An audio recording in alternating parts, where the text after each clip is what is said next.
And I want to get to Pat Buchanan because yours is the first book I've read that has sort of drawn that parallel between Trump's politics and Buchanan's politics, and I think it's very apt.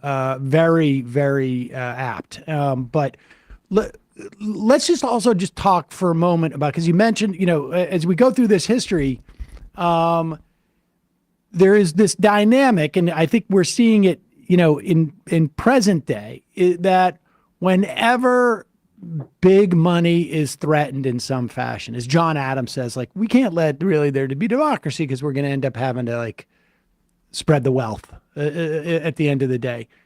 That money sort of will dip into this sort of like reservoir of white resent. Yeah. And use that as a mechanism in which to, sort of like halt progress. Because, one area you didn't mention was the New Deal era, where, FDR has to basically threaten the court to relinquish. But even then, like, if you go back and you look at the negotiations, the attempt to push back on Social Security came from the Dixiecrats at that time. And it was like, well, let's exclude some profession, jobs that Black people tend to hold. And then maybe we can, sort of, that comes into the mix. Talk about that dynamic, and then we'll go to, and maybe Pat Buchanan's helpful in talking about that as well, though. Oh, you're absolutely right. And I talk about this in the book. I mean, I talk about the memo that was written by Lewis Powell, the future Supreme Court Justice, for the Chamber of Commerce in the early 70s, because basically the right wing and the corporate establishment realized they were losing. They were losing to the civil rights movement. And so many rights were being extended to formerly disenfranchised communities. The Civil Rights Act, the Voting Rights Act, the Immigration Reform Act of 1965, all passed within this incredible 14-month period. And the U.S. is becoming more and more of a multiracial democracy in a way that the basically conservative white elite feels threatened. And so Powell writes this memo for the Chamber of Commerce and says, basically, we need to take over American institutions, or we need to retake American institutions. And we need to do it through taking over the courts and taking over academia. We need to start funding this whole network of think tanks and foundations and underwrite the ideas that will protect minority rule. And they do that very successfully. They start funding things like the Heritage Foundation and the Federalist Society and all of these groups. And I chart the transformation. And then, of course, they're giving a huge boost, because when the people that they want get in there, right, get into the Supreme Court, get into the Congress, they do things like Citizens United to give the white corporate elite even more power. And that gets redirected not just on the federal level, but then the state level. And they make states like Wisconsin their laboratories for oligarchy. And they say, let's take away voting rights, let's gerrymander, let's go after labor unions to protect the rights of this elite white minority, as opposed to embracing multiracial democracy at the federal level or the state level. So I do try to talk about the money here, because I think it's critically important, and just the institutional capture, which I think is so important. Because one thing that frustrates me is so much of our debate is about candidates and about people, as opposed to the institutions that produce them. And I'm so much more focused on the institutions, because I think that's where real power is wielded. Right. And I think that the right realized that. They said, if we can rig the institutions, we can put anybody in there and we can accomplish what we want, basically. And so that's what Grover Norquist said for years, and including with Donald Trump. I just need a warm body that can hold a pen, and that's it.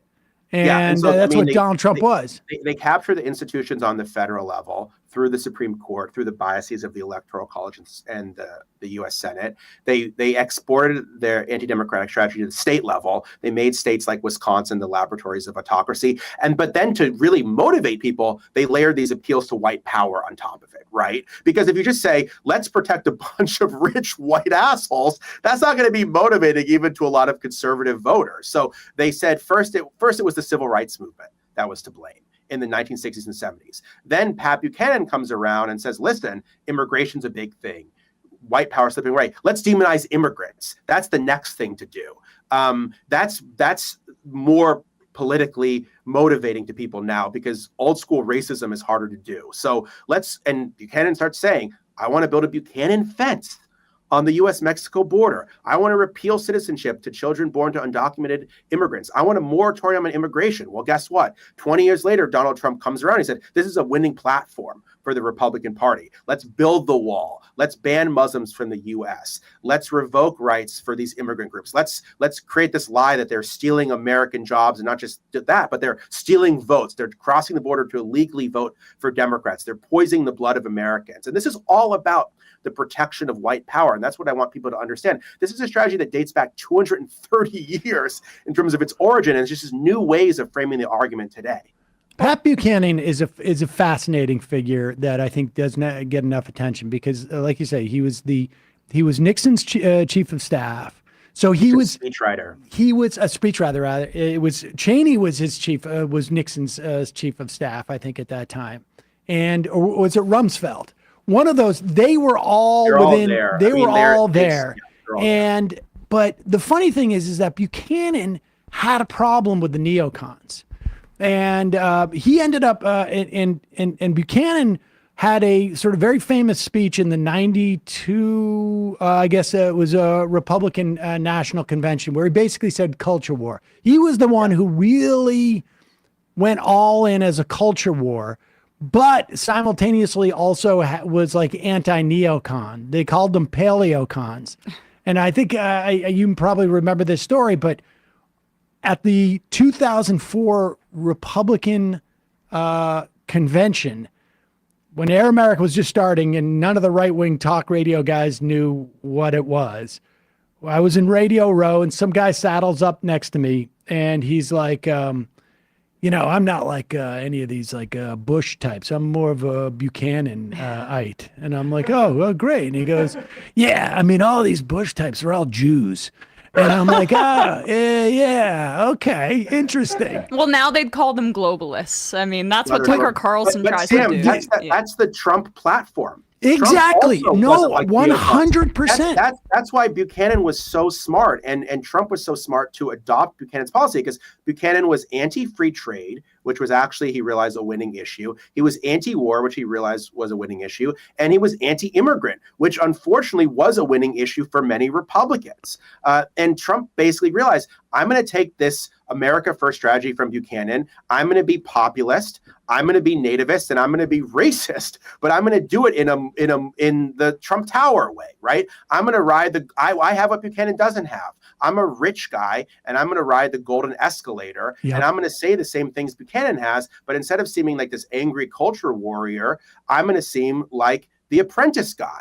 But he took Buchanan's entire platform on basically every single issue. Maybe he was a little less culture warrior on the social issues.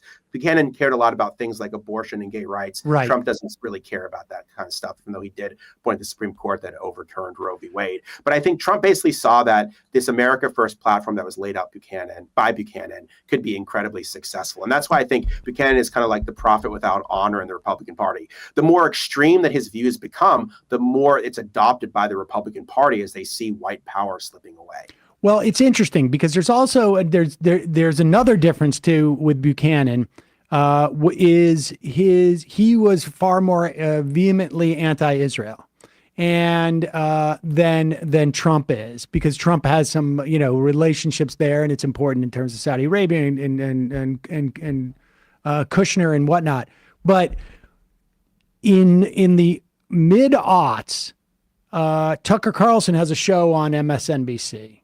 And Buchanan fills in for him, for Tucker, or vice versa. I mean, they're very similar politics. And I remember this. Buchanan would have me on just when he needed someone who was willing to critique Israel, who was a Jew. I always felt fairly dirty knowing that I was his sort of like token Jew. Yeah, I was like his Shabbos, like his Shabbos goy for his one Jewish friend. Yeah, exactly.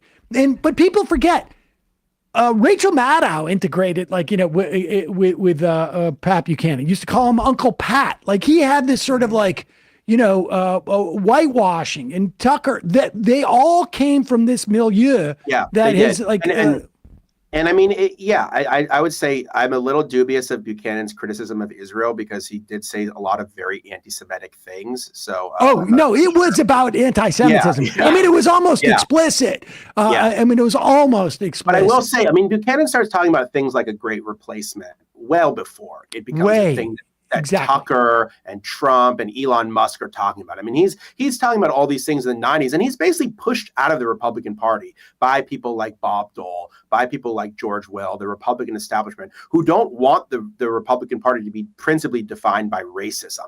They're okay with some racist elements, but they don't want it to define the Republican Party. And Buchanan gets pushed out of the party. He starts writing all of these crazy jeremiads about immigrants controlling the country, and he becomes more extreme.